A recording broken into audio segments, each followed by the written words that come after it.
1 Corinthians chapter 12, verse 13. This is what the Bible says. For by one Spirit are ye all baptized into one body, whether be Jews or Gentiles, whether be bound or free, and have been all made to drink into one Spirit. Verse 14. For the body is not one member, but many. So yan po yung iglesia, no?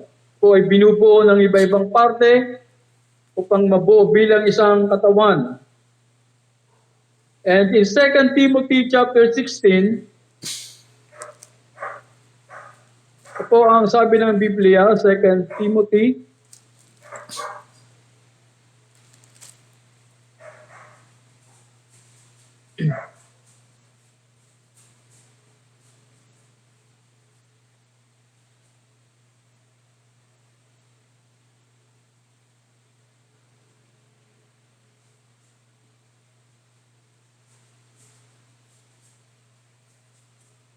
or Ephesians 4 rather.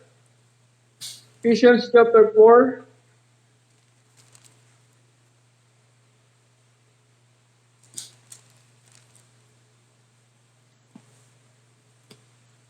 Verse 8.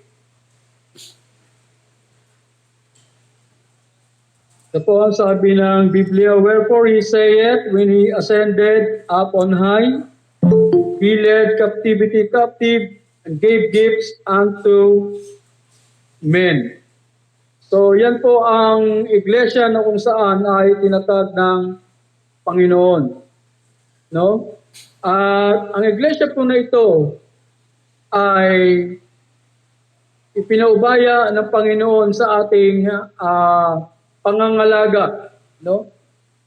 Ang iglesia nito ay ipinaubaya sa atin ng Panginoon upang ganapin ang mga tungkulin natin kinakailangang gawin upang ang iglesia ng Panginoon ay manoris, ang iglesia ng Panginoon ay ma-edify, ang iglesia ng Panginoon ay maturuan.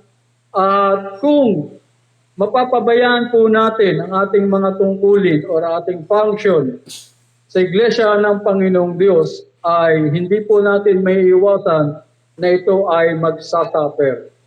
No? Hindi po ito magpo-prosper ng maayos, bagkus ito ay daranas ng mga pasanin na kung saan ay maaari din niyang ikababagsak. So there are three things po mga kapatid na dapat ay hindi po natin mapabayaan. No? There are three spiritual functions in the church that need not to be neglected. So, sabi po sa Acts chapter 6 verse 1, Acts chapter 6 verse 1,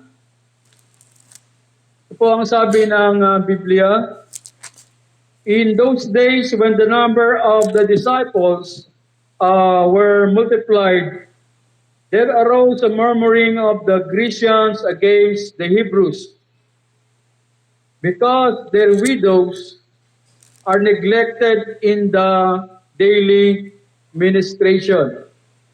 Verse 2, then the 12 called the multitude of the disciples unto them, and said unto them, it is not reason that we should leave the word of God and serve tables. Verse 3, wherefore, brethren, look ye among you 7 men of honest report, full of the Holy Ghost and the wisdom, whom we may appoint over this business. Verse 4, but we will give ourselves continually to prayer and to the ministry of the word. Verse 5, and the saying pleased the whole multitude, and they chose Stephen, a man of full faith and of Holy Ghost, and Philip, and Prochorus, and Nicanor, and Timon, and Parmenas, and Nicholas, a proselyte, of Antioch, whom they set before the apostles, and when they had prayed, they laid their hands on them. Verse 7, and the word of God increased, and the number of the disciples multiplied in Jerusalem greatly, and a great company of the priests were obedient to the faith. So kung tingnan po natin mga kapatid, as the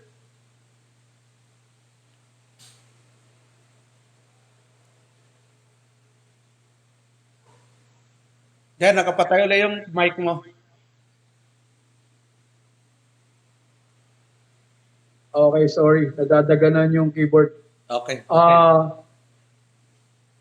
So, habang nadaragdagan po ang mga disciples, sila ay parami ng parami, no, simula nung Pentecost, sila ay mahigit 700 doon, hanggang sa naging mahigit 2,000, hanggang sa naging mahigit 3,000, hanggang sa naging mahigit 5,000. So parami ng parami nagiging mananampalataya. At karamihan sa mga mananampalataya ay, sabi ng Biblia, ay mga balo or mga widows. No? Dahilan po dyan ay nagkakaroon ng problema sa simbahan dahil nagre-reklamo ang mga Christians na napapabayaan daw sila. Samantalang ang mga Hebrews ay hindi. Sa laki ng problema pong ito, ay naguguluhan siyempre ang mga apostol.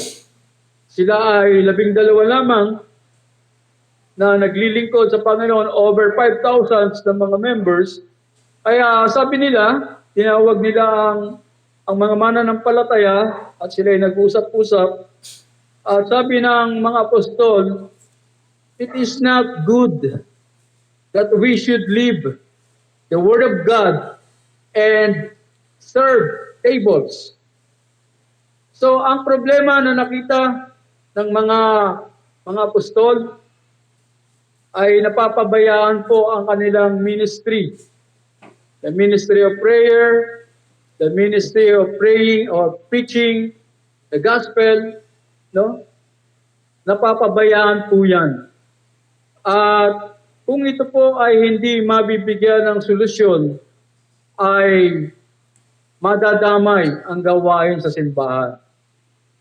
No, sa akin pong pagbubulay-bulay, bakit most of the primitive Baptist churches ay kokonti lamang? Siguro po ang nakita kong problema ay ito, ng mga preachers, ang mga elders ay hati ang kanilang oras sa paglilingkod sa Panginoon. Bakit po? Kasi si pastor, si preacher, si elder ay mayroon ding pamilya na kinakailangang suportahan. Mayroon din siyang pamilya na nangangailangan ng probisyon na ipagkakaloob ng isang ama ng tahanan. At dahilan po dito, kung si pastor ay naging empleyado, 5 days or 6 days a week siya magtatrabaho at mga 25 days a month, ilang araw lang ang pwede niyang magugol para sa gawain ng Panginoon. Hindi ba? Kung si pastor ay uuwi ng alas 8 ng gabi galing sa trabaho, mag-aaral ng salita ng Diyos, hindi po yan basta-basta makuha kung ano ang kahulugan ng salita ng Diyos sa isang upuan lamang. Kinakailangan po dito matagal, 1 linggo para mahalukay mong mabuti kung ano po ang pinakakahulugan ng bawat bersikulo sa Biblia. Kung gusto nyong kumain ng sardinas araw-araw, ganyan po mangyayari. Puro dilata na lamang ang inyong maririnig sa inyong pastor. Mga aral na binabasa na lamang niya, mga aral na tinitingnan na lang sa Google, mga aral na tinitingnan na lang sa internet at yan ang ituturo po sa atin. Hindi po tayo magbe-benefit ng maayos, mga kapatid, kung ang problemang ito ay hindi masusolusyonan. No? Meron siyang sariling pamilya na dapat niyang ibigay ang probisyon. At meron din siyang sariling simbahan o meron siyang simbahan na paglilingkuran na kung saan ang mga problema ding ito, ang kakainin ng mga balo, ang kakainin ng mga naghihirap sa iglesia, ay nagiging problema din ng pastor. Kaya kadalasan si pastor pang lalapitan kasi si pastor kala mo mayaman. Laging nakasapatos na makintab, naka-long sleeve, ang ganda ng kanyang pantalon, makintab ang buhok, pabango, no? Lalapitan, nakakala niya maraming pera si pastor, hindi naman magpapahalata siyempre si pastor. Kahit paano ay magbibigay ng may papahiram. No? So kung si pastor po ang kanyang oras ay malalaan sa kanyang trabaho, sa mga problema sa simbahan, ay maghihikahos po ang simbahan. Hindi po natin maaabot yung spiritual growth. Wala kumbaga ay ating maabot dapat sa maikling panahon lang. Naobserbahan ko po yung aking mga manok. Yung isa ay aking pinakawalan. Abay, ang bilis lumaki. Ang lakas tumilaok. Yung 5 o 8 na nakakulong dahil walang makain, dahil hindi sila makalabas o hindi sila makagalaw ng maayos, abay, puro pansot. No, halos kalahati lang ng aking pinakawalan. So kung nakikita ko po sa Iglesia ng Panginoon, kung mababansot din ang kanyang mga miyembro, ay damay po ang simbahan sa pagkabansot. No? Kaya nakita ko pong problema kung bakit ang simbahan ay hindi lumalago, ay malamang sa malamang, ito pong problemang ito na aking nababanggit.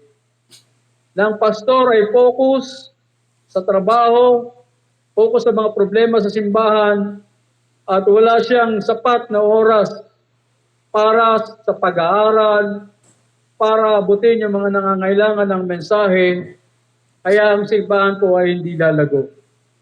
Marami pong mga tao ang nagpapahayag na sila ay nangangailangan na makarinig ng mga espiritual na bagay. Pastor, pwede po bang mag-preach kayo sa amin? Aba, ay Google ka ng 1,000 pesos para lang pupunta doon. Balikan. At kung ikaw ay pastor na wala ka namang kinikita ng ganoon, every week ay gagastos ka ng 1,000. Mapupuntahan mo kaya ang lugar na yon? Pastor, may problema po kami sa simbahang inaatinan namin. Aba, hinihingan po kami ng donasyon o abuli sa simbahan, 40%. Kailangan daw ay 60-40. 40 sa kanila, 60 sa amin. Tapos kami pa nagpapakain, pastor. Iiyak-iyak na yung mga miyembro. Wala naman sila sa simbahang baptist. Ano nga hanapin natin? Talagang gagatasan sila ng gagatasan. So ano pong gagawin po natin bilang mga nasa tunay na katuruan? Papabayaan lang po ba natin sila? Kung tayo po ay kulang sa pinansyal na pangangailangan para sila ay abutin, hindi po lalaki ang ating simbahan. Marami po ang mga tupa ng Panginoon na nangangalat. Nasa iba-ibang iglesia, nasa ibang simbahan. Hindi po natin ma-accommodate dahil po sa ganitong mga kakulangan. Kaya si Pablo ay nagpatawag, may malaki tayong problema. Hindi pwedeng iiwan natin ang pangangaral ng salita ng Diyos. Hindi pwedeng mapabayaan natin ang pananalangin dahil sa mga gawain ito na nagiging balakid sa atin. Kaya no wonder mga kapatid, maraming pastor ang nagre-resign. Maraming pastor nagpupunta sa abroad. At kontento na sila sa Bible study na lamang. At wala na silang magawa na magkaroon pa o makapag-establish ng bagong simbahan dahil sa mga ganitong pagkukulang. Kaya ito pong problema na ito ng pastor ay kailangan nating ma-address. Kailangan po natin itong masolusyonan. So balik po tayo sa Book of Acts, chapter 6. Ang sabi po dito sa verse 1, "And in those days, when the number of the disciples was multiplied, there arose a murmuring of the Grecians against the Hebrews, because their widows were neglected in the daily ministration. Then the 12 called the multitude of the disciples unto them and said, It is not reason that we should leave the word of God and serve tables. Wherefore, brethren, look ye out among you 7 men of honest report, full of the Holy Ghost and wisdom, whom we may appoint over this business. But we will give ourselves continually to prayer and to the ministry of the word." Ito po yung dapat pinagtutuunan ng pansin ng mga elders of the church. Prayer and ministry of the words. Kapag ito po ay nahaluan ng ibang mga kabalisaan, the church will suffer. So tandaan po natin, the duty of the pastor is to study the Word of God, preach the Word of God, pray for the members of the church. Yan po yung kanyang mga gawain. Sabi pa po dito, no?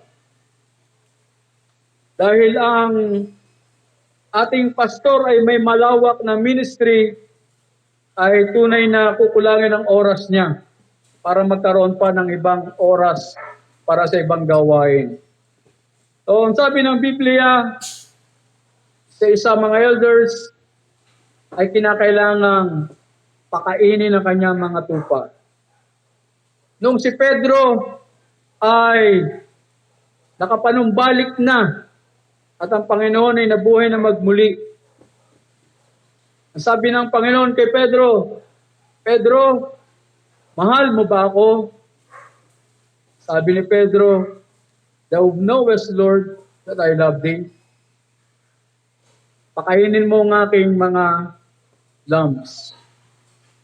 Uli, tinanong siya ng Panginoon, "Peter, lovest thou me more than this?" Sabi ni Pedro, "Thou knowest, Lord." Sabi ng Panginoon, "Feed my sheep." Pangatlong pagkakataon, tinanong siya ng Panginoon, "Peter, lovest thou me more than this?" Si Pedro ay naguluhan at sinabi niya, "Panginoon, nalalaman mo." Sabi ng Panginoon, "Feed my sheep." Gawain po ng lingkod ng Diyos na pakainin ang tupa ng Panginoon out of love.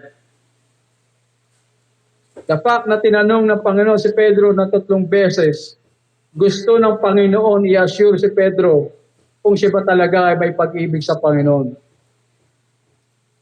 At nang malaman ng Panginoon na siya ay mayroong ganitong tunay na pagmamahal sa Panginoon, hiningan niya si Pedro ng commitment. Ang sabi niya, "Feed my sheep." Sino po ba tayo mga kapatid para pagbigyan ng Panginoon ng ganitong kapamalaan sa mga tupa ng Panginoon? Tayo ay mga makasalanan din lamang, subalit pinagkatiwala tayo ng Panginoon. Isang bagay na hindi natin ito dapat papabayaan, mga kapatid. Hindi lamang po si pastor ang mayroon pong pribilehiyo na maglingkod sa gawain ito. Lahat po tayo, the entire church, is involved in the ministry of the Lord in the church. Kaya nga po binigyan tayo ng kanya-kanyang kaloob. Binigyan tayo po ng kanya-kanyang talento so that we may use those talents in the works of the ministry. to edify each other upang ang atin pong iglesia ay maging matatag at maging matibay. Isang gawain po ng pastor, sabi diyan, for the perfecting of the saints. Sabi sa Ephesians chapter 4, verse 11. Ayun. And Colossians 1:28.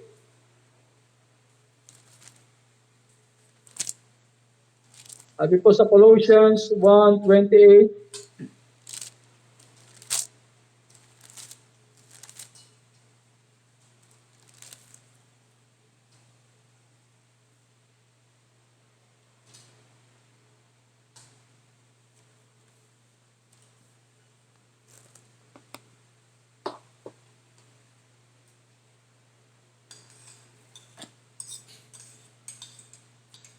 Yan, nakapatay na yung mic mo.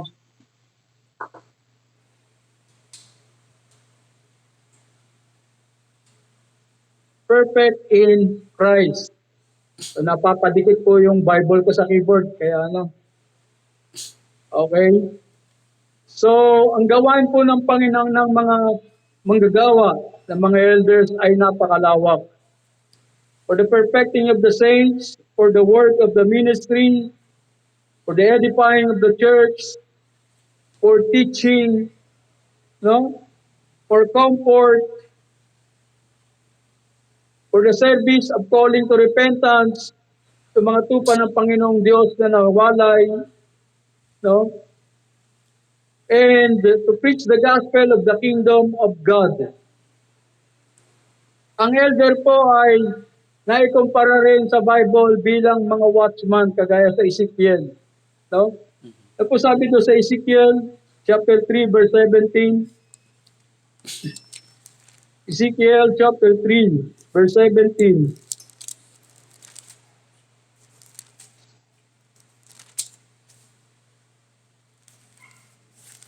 Ito po ang sabi ng Biblia,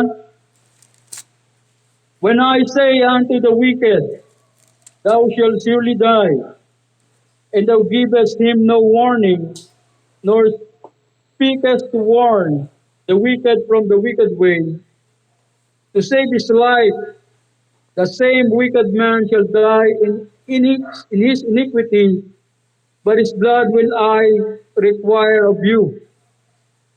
So tayo po ay ibinilang ng Panginoon na parang watchman, na ang elder po ay nagbabantay sa mga tupa ng Panginoon kung anong pamumuhay ng ginagawa nila, anong direksyon ng buhay ang pinatutunguhan nila. And it is our duty to warn them kung sila po ay nalilihis ng landas. It is our duty na sila ay bantayan. Gaya ng mga tagapagbantay ng mga tupa na halos hindi natutulog sa gabi, baka sila ay kainin ng leon. Ganyan po ang trabaho ng mga elders. They watch night and day upang sila ay may present sa Panginoon na perfect at walang pangangailangan. It is our duty na pangalagaan ang bawat tupa. Kaya sinabi ni Pablo sa Acts chapter 20 verse 26, Acts chapter 20 verse 26,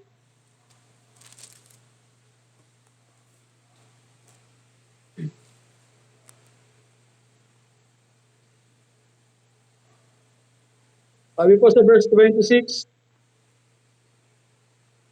ng chapter 20,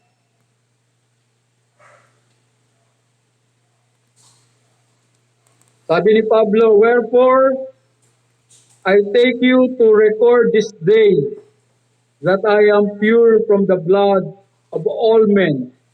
Verse 27, for I have not shunned to declare unto you all the counsel of God. Bilang mga manggagawa po ng Panginoon, whatever the church members needs, or whatever the church needs, ang pastor po ay laging kinakailangang naririyan, ready to give whatever they need as a solution for their problems. Ano sabi ni Pablo? I am pure. No? I am pure from the blood of all men. Mayroon po tayong pananagutan, mga kapatid, sa bawat mananampalataya na dumadaan sa buhay po natin. Ang bawat mananampalataya na nating nai-encounter sa ating buhay, mayroon po tayong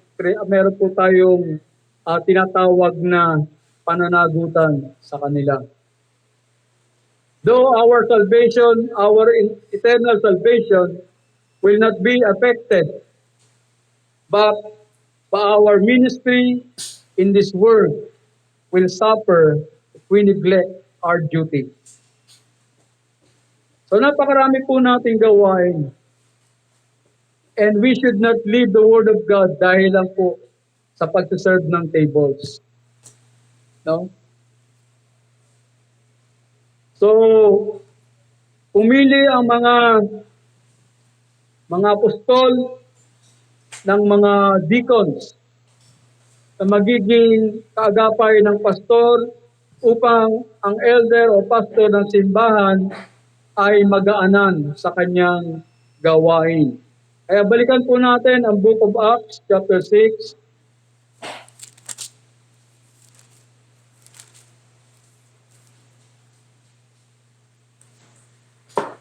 Acts chapter 6. Punta po tayo sa verse 5. Acts 6:5.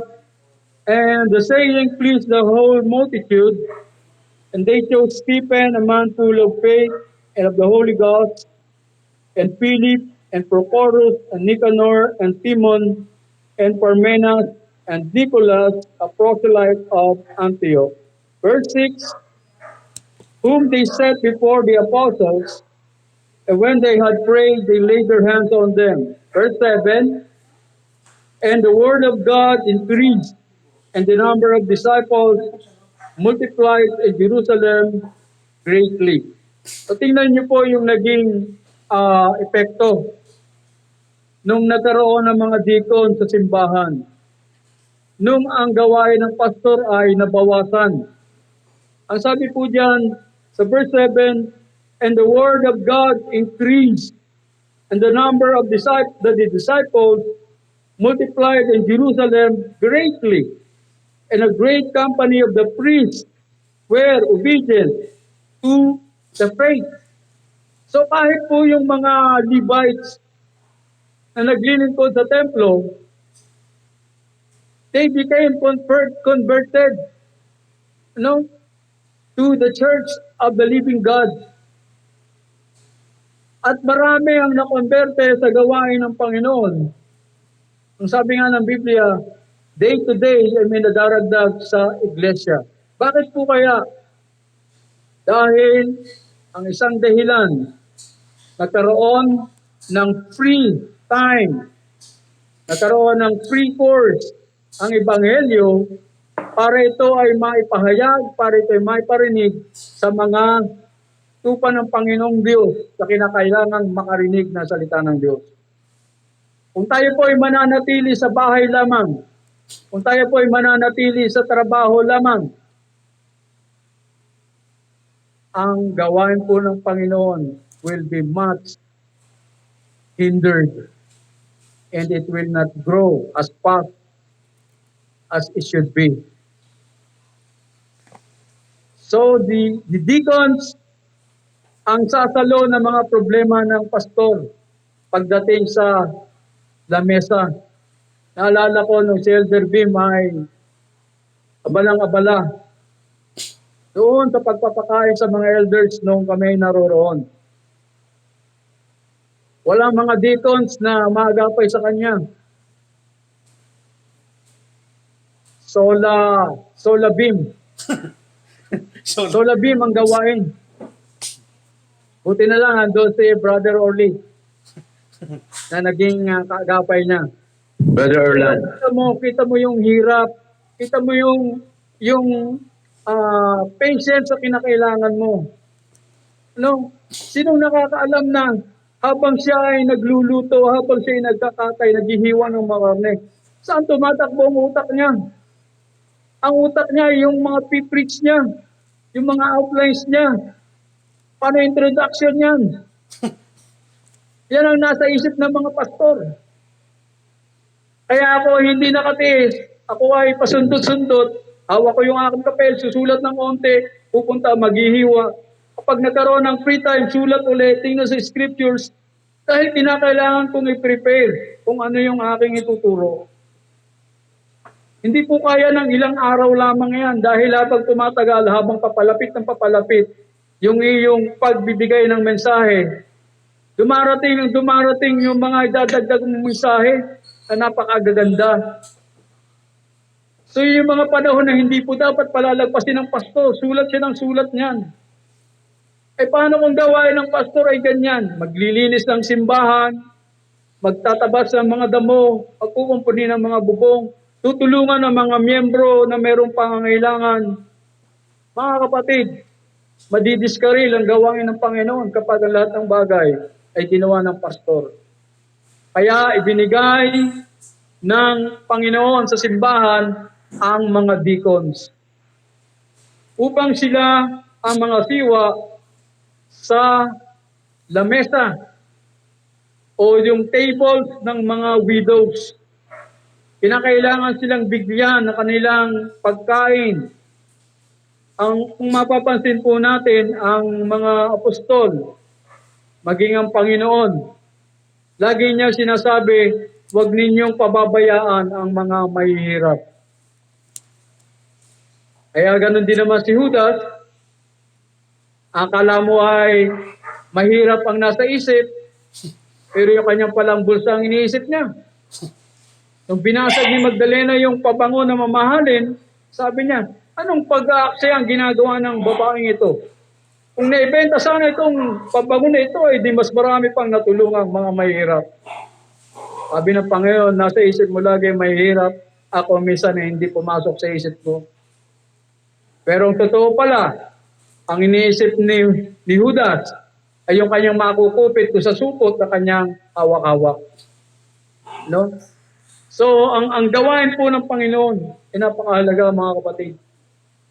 At napakahalaga na mga mahihirap ay hindi mapabayaan sa gawain, lalong-lalo na yung mga balo. Lalong-lalo na yung nangangailangan talaga ng tulong mga kapatid.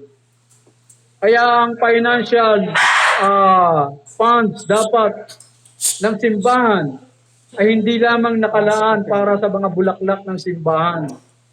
Hindi lamang nakalaan para sa mga upuan ng simbahan. Dapat ay mayroon ding nakalaan para sa mga nangangailangang miyembro.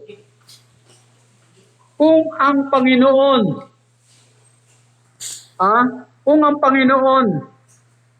ay mayroong puso para sa mga mahihirap, kung ang Panginoon ay mayroong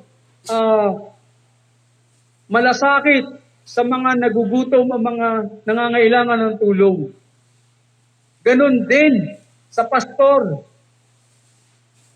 Mayroon ding table ang pastor na kinakailangang malagyan ng kakainin ng kanyang pamilya. Kaya nga sabi ko, kung ang pastor ilalaan niya ang kanyang oras sa paghahanap buhay, mapapabayaan ang gawain. Pero ang sabi ng pastor, whatever it takes, we will not leave the work of God. We will not leave the word of God. We will not leave the prayer for the saints.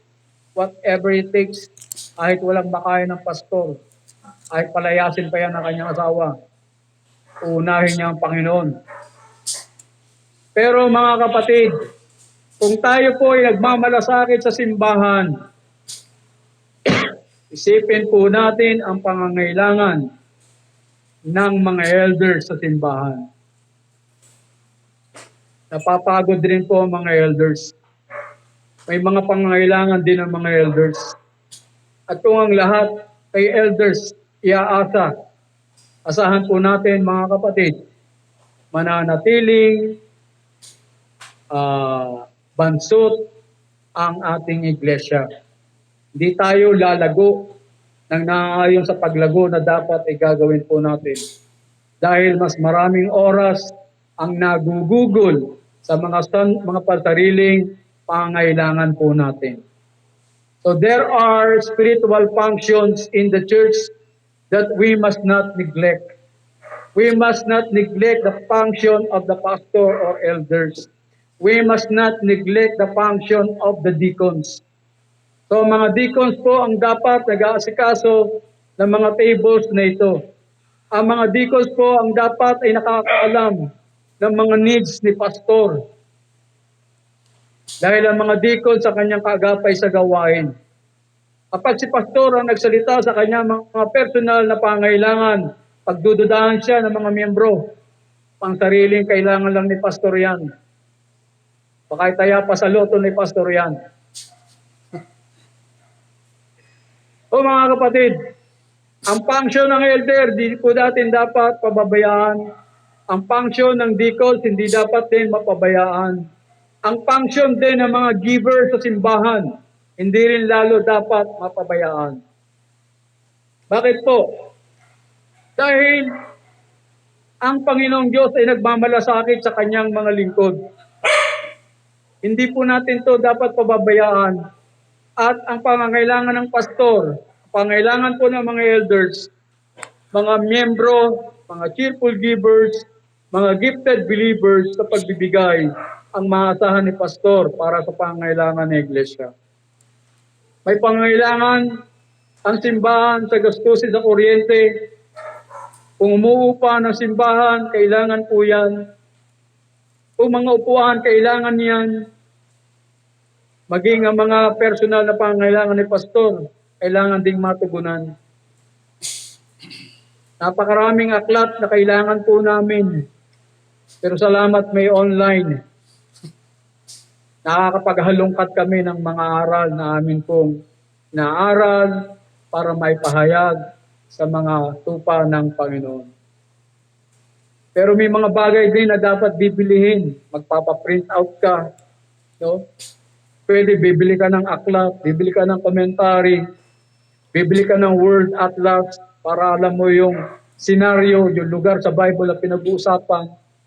So maraming bagay na kinakailangan ng pastor na hindi na lamang ipapaalam sa mga miyembro yung kanyang mga pinagkakagastusan. May tumawag kay pastor, sana po may Bible study tayo dito, pupunta si pastor doon. Hindi nalalaman ng miyembro. Gumasto si pastor, naglaan ng oras, pero hindi naiisip ng mga miyembro, kamusta na kaya si pastor? Kamusta na kaya si elder? Meron pa kaya siyang nakakain sa oras na ito? Kaya maawa po kayo sa mga elders. Nagtatrabaho ang mga elders 5 days a week. Hindi pa kapamili ng uulamin. Papakainin ng kanyang boss. Papaitan ngayon. Ikado bukas. Hindi makakatanggi dahil wala ibang kakainin kundi yung niyanda ng kanyang boss. Kaya pag nagkarayo may isang buwan, nung kakainin ni pastor, tenga sa bahay. Diba? Mantalang kasi pastor ay may pera pambili ng gulay, may iwasan ng papaitan. May iwasan ng bulalo. Mahalaga ni pastor ang kanyang kalusugan. Hindi ba mga kapatid? So the deacons should take charge of those things na kinakailangan ay kanyang gampanan, imbes na ang pastor ang gagawa. No? Ang pastor po ay hindi nanghihingi. Hindi ko po ito sinasabi o hindi ko po ito binabanggit para ito ay gawin ninyo sa amin, gaya ni Pablo. Sinabi niya sa Korinto dahil ang mga Corinthians ay hindi pa handang magbigay. Ayaw ni Pablo na maging pabigat sa kanila.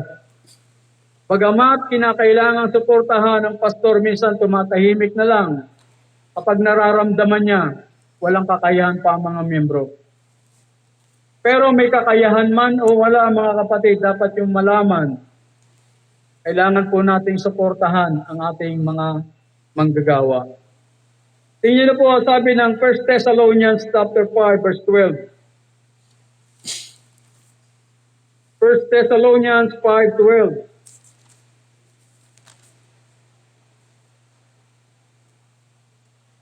Ang sabi po ng Biblia, "And we beseech you, brethren, to know them which labor among you and are over you in the Lord, and admonish them." Kinakailangan po nating alalahanin yung mga nagpapagal po sa atin, yung nagbibigay ng kanilang oras sa atin, yung kanilang buhay ay kinalimutan para sa atin. We must remember them, mga kapatid. Ang sabi pa dito, sa 1 Timothy 5:17,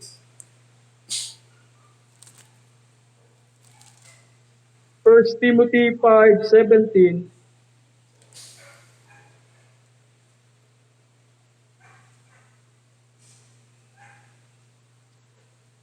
ito po ang sabi ng Biblia, verse 17, "Let the elders that rule well be counted worthy of double honor, especially they that labor in the word and the doctrine." Ano ibig po sabihin ng double honor po diyan? Ino-honor po natin yung mga nagpapagal sa atin sa pagbibigay ng kaukulang pangangailangan nila. Sabi po sa verse 18, "For the scripture saith, Thou shalt not muzzle the ox that treadeth out of the corn, and the laborer is worthy of his reward." Ginamit pong analogy ni Pablo yung baka kapag gumigiik, kapag nag-aararo, ay hindi mo dapat tatalian yung bunganga niya. Kasi ginagawa po yan ng mga magbubukid para hindi kainin ng mga baka yung kanilang mga pananim na inaararo nila. So yung baka ay kakain lamang sa oras kung kailan gusto nila kapag tapos na yung trabaho. Gayon din po ang manggagawa, sabi ng Biblia, huwag mong bubusalan ang bunganga niya kapag siya ay nagtatrabaho. We labor in the Lord. We have left everything to follow the Lord Jesus Christ so that we may be able to do the ministry. Mga kapatid, hindi lamang po ang pastor tinawag ng Panginoon para magtrabaho sa iglesia. Lahat po tayo ay mayroong parte sa iglesia. At kung mapabayaan po natin ang financial needs ng elders, pare-parehas po tayong magsasuffer. Bandang huli, hiwa-hiwalay tayo, iba-iba tayo ng simbahan na pinuntahan. Kapag may nagbigay ng patatas kay pastor, baka doon na siya pupunta.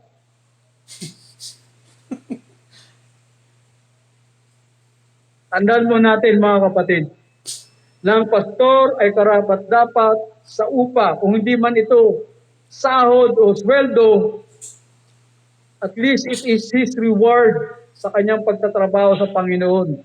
That is the ordained means of God para ang manggagawa ay masuportahan sa gawain. Matthew chapter 10. Sabi po ng Biblia, Matthew chapter 10.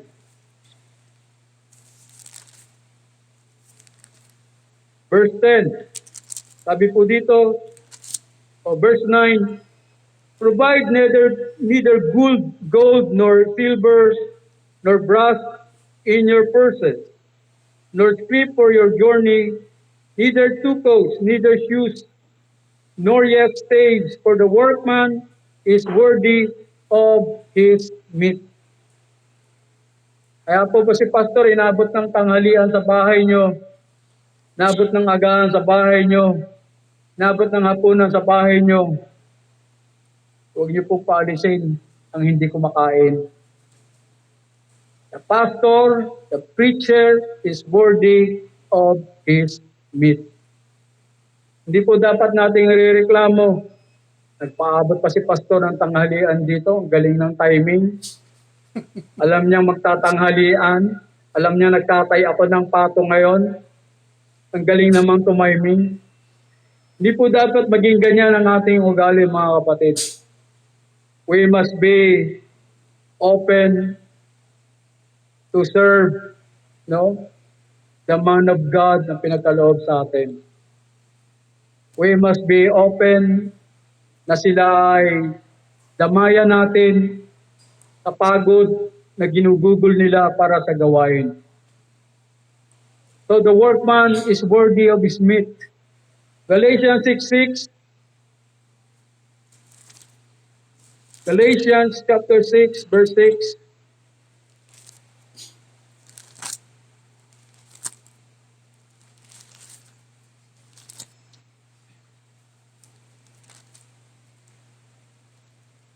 Galatians 6, verse 6, sabi ng Biblia, let him that is taught in the word communicate unto him that teacheth in all good things. Ano ibig po sabihin ng communicate dyan? Makipagtulungan. Ano? Sa pamamagitan ng pagbibigay ng financial help sa manggagawa ng Panginoon. Kaya sabi sa verse 7, be not deceived, God is not mocked. For whatever a man soweth, that shall he also reap. For he that soweth to his flesh shall of the flesh reap corruption, but he that soweth to the Spirit shall of the Spirit reap life everlasting. Verse 9, let us not be weary in well-doing, for in due season we shall reap if we faint not. As we have therefore opportunity, let us do good unto all men, especially unto them who are of the household of faith. So napaka-liwanag, mga kapatid, no? Na kung tayo po ay tutulong sa ministry, ay tayo ay nagtatanim sa gawain ng Panginoon. Kung tayo ay nagtatanim sa gawain ng Panginoon, sabi ng Panginoon, aani din tayo sa tamang panahon. At huwag tayong manghimagod, mga kapatid, sa paggawa ng mabuti, lalong-lalo na sa mga kasambahay sa pananampalataya. So it is our duty as members na suportahan ang needs ng pastor. It is not an obligation na may kahalong sumpa. Bagkus ito ay mga obligasyon na may kasamang mga pagpapala ayon sa Panginoon. Dahil ang obligasyon na may sumpa, mga kapatid, kapag hindi ka nakapagbigay, nasa ilalim tayo ng sumpa. Hindi lamang isang sumpa, dobleng sumpa. Pero dito sa gawain ng Panginoon, na kung saan tayo ay kabahagi, na kung saan paglalaan natin ang pangangailangan ng pastor, ang kakibat po niyan ay mga pagpapala, mga blessings from the Lord. 1 Corinthians chapter 9, verse 13. 1 Corinthians 9, 13, 14.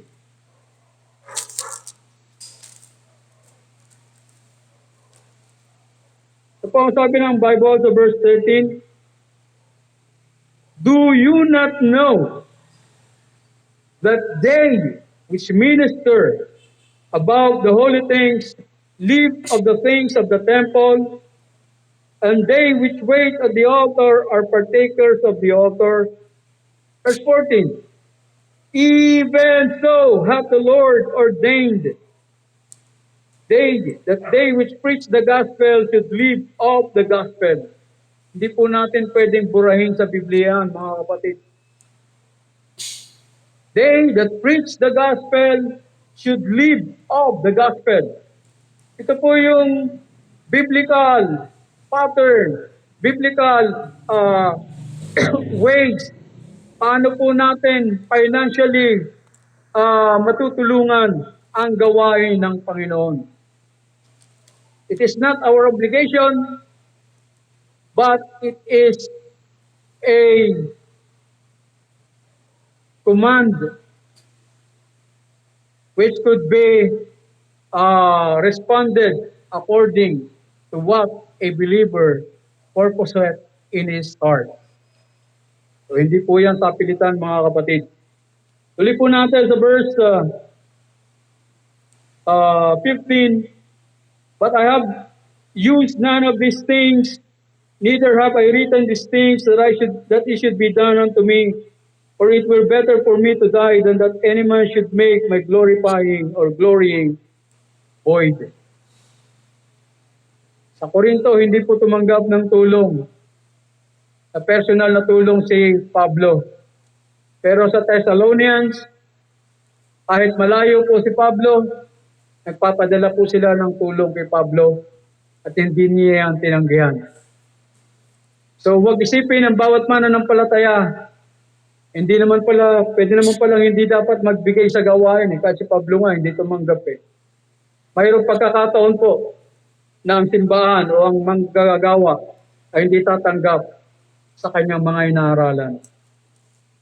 Naranasan ko po yan. Hindi ko naman minamaliit ang iglesia. Pero doon sa 20-20 na binibigay nila, isang araw nakarinig ako saan dinadala ni pastor ang offering natin. Na kung saan yung offering na yon, ibili mo ng isang mompo para sa Lord's Supper, kulang pa. Kaya sabi ko, hindi na lang tayo mag-o-offering. Magpe-preach na lang ako, mag-pray na lang tayo, wala tayong offering. So mayroong mga pagkakataon na hindi po natin ini-insist ang ating karapatan kapag ang ating mga inaaralan ay ganito ang attitude. Kaya nga sabi ng Biblia, God loveth a cheerful giver.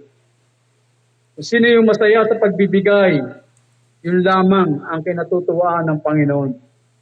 Pero yung mga napipilitan ay hindi po natutuwa ang Panginoon. So two functions ang ating natalakay, functions of the elder, functions of the deacons, and this third time, ang function po ng mga giver sa ating gawain. So ang mga giver po ng simbahan ay pusang loob po yan na nagbibigay sa gawain. Hindi po yan mga yan napipilitan. Hindi yan po mga nauobligahan lamang. Kundi ang mga yan ay pusang loob na nagbibigay para po sa gawain. So kahit po mayroong elder na isinuko ang kanyang buong buhay para sa gawain, kahit po mayroong mga deacons na agapay kay elder para sa mga gawain, kung wala naman po yung financial needs na kinakailangan na iglesia para ito ay masuportahan, ay pilay pa rin po ang ating simbahan. So para po ang ating simbahan ay maging matatag, ating simbahan ay maging active, ating simbahan ay mapuna ng mga pangangailangan ng mga gawain, kinakailangan po natin itong mga giver ng ating simbahan. At sa 7 mga gifts na nabanggit po sa Biblia, isa ang gifts of giving na sinasabi po sa Biblia. Kapag po isang tao ay mayroong gift of giving, hindi na natin po kinakailangan nito ay sasabihan pa ng magbigay sa gawain. Hindi mo na rin po kakailangan sabihin sa kanya magkano ang kanyang ibibigay. Dahil ayo sa bukal, sa kanyang puso, yan ay kanyang ibibigay. Ganyan po ang mga mananampalataya na mayroong kaloob ng pagbibigay. At ang katangian po nila, ang sabi po sa aklat ng 1 Corinthians,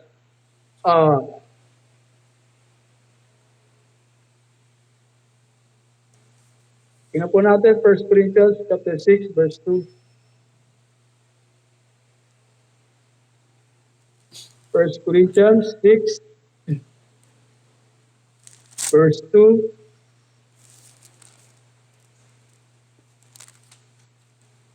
Ito po sabi ng Bible.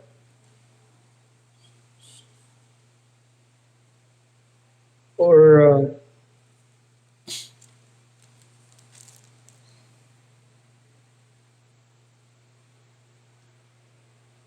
Mali, nasa, 16 to yata doon.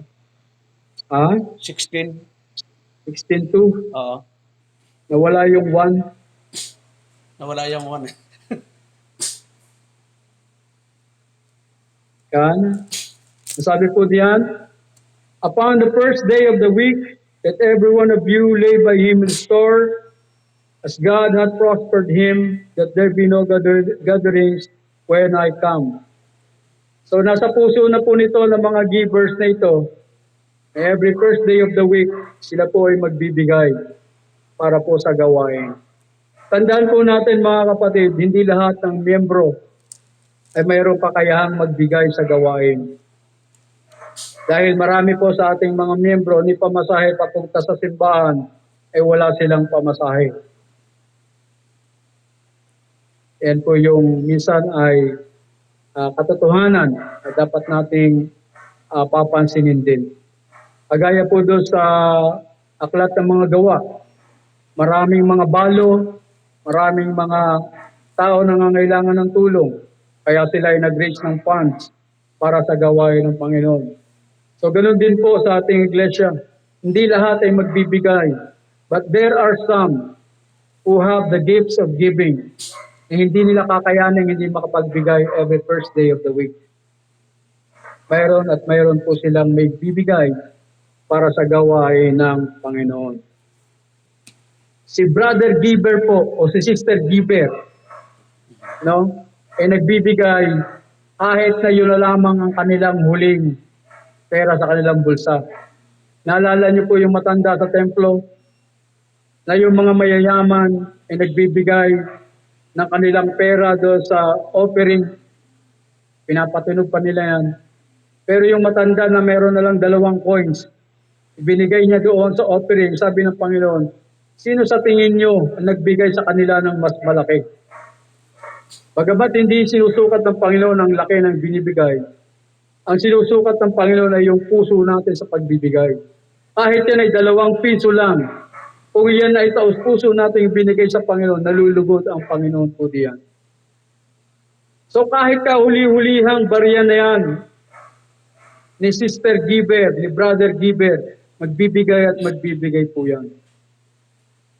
So ito po yung ilan lamang sa mga functions ng mga kapatid o ng mga miyembro ng iglesia na kung sama-sama sanang magpapunction sa bawat isa nang naaayon sa sinasabi ng Biblia, hindi po magkukulang ang simbahan, mga kapatid.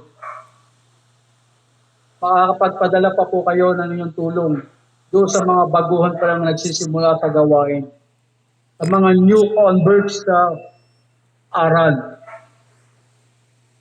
Alam nyo naman po yan, di ba? Yung mga new converts, pag may darating na Amerikano, iba yung pangalan ng simbahan nila, primitive. Pag wala na yung mga Amerikano, iba na yung sunboard. Pentecostal na. Diba? Bakit po nangyayari yun? Nahihirapan sila sa financial na bagay. Samantalang kung tayo po ay magtutulungan, mga kapatid, tulungan natin si pastor, tulungan natin ang mga deacons, encourage pa natin yung mga givers sa ating simbahan, na lalo pang magbigay. Huwag nating bigyan ng daan para sila'y matisod, dahil kapag sila'y natisod, patay ang gawain. No? So all things na ginagawa po natin, mga kapatid, sa iglesia ay mahalaga. Pero itong 3 bagay po na ito na aking nabanggit ay 3 lamang sa mga bagay na dapat ay hindi natin pababayaan. Dahil ang kahalagahan po nito ay nakalink sa bawat isa. Kapag si pastor, ang nag-order ng lahat ng gawain, hindi po makakausap sa simbahan, may hirapan po tayo. At kapag si deacons na ang namuno sa simbahan, si pastor ay palamutin na lang sa simbahan, mga deacons lang nasusunod, problema rin po yan sa simbahan. Dapat mayroon po tayo sinusunod na protocol ayon sa instruction na pinagkaloob ng Diyos sa atin sa iglesia.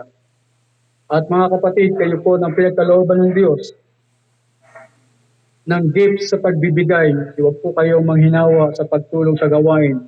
Dahil kayo po ay aaning sa tamang kapanahunan, huwag lamang po tayong manghihinawa, sabi ng ating Panginoon. Kaya tayo po mga kapatid ay sama-sama ay po ay magtulungan upang ang gawain po ng Panginoon ay lalo pang maging matatag at lumago ang ating pong gawain.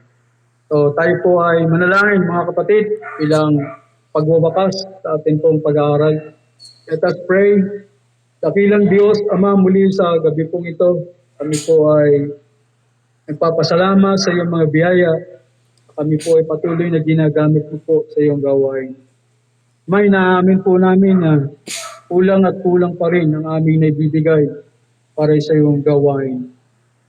Most of the times, Panginoon, dahil hindi po namin naibibigay ang aming best sa pag-preach ng iyong mga salita.